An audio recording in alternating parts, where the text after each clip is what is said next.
बड़ा निका लागौ मैया आसन कमल फूल पर, आसन कमल फूल पर गे आसन कमल फूल पर। बड़ा निका लागौ मैया आसन कमल फूल पर। सबसे पहले दर्शन दी है हमरा ये स्कूल पर, सबसे पहले दर्शन दी है हमरा इस फूल पर। पूजा के थाली हम सजलियो मैया फूल पर, पूजा के थाली हम सजलियो मैया फूल पर। सबसे पहले दर्शन दी है हमरा ये स्कूल पर, सबसे पहले दर्शन दी है हमरा इस फूल पर। सबसे पहले दर्शन दी है हमरा ये स्कूल पर।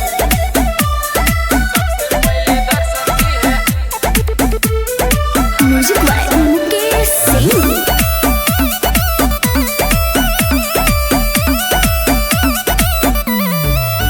पूरा पंडाल देबौ सजाई, देबौ लाइट लगाई गे।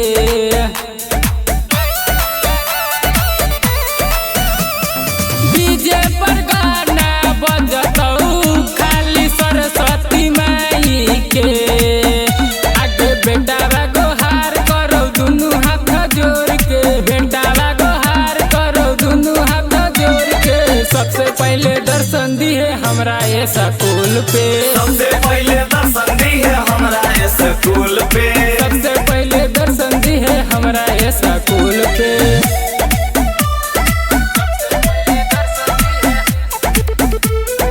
Music by Mukesh Singh.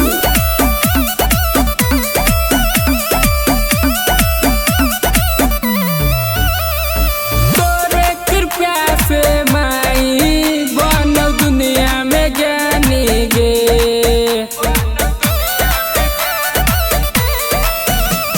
तो अपना बालक के माई किया बनल ही अज्ञानी गे। गौतमय जित के मैया लाई देना सुर पर, गौतमय जित के मैया लाई देना सुर पर। सबसे पहले दर्शन दी है हमरा ये स्कूल पर, सबसे पहले दर्शन दी है हमरा इस फूल पर। सबसे पहले दर्शन दी है हमरा ये स्कूल पर।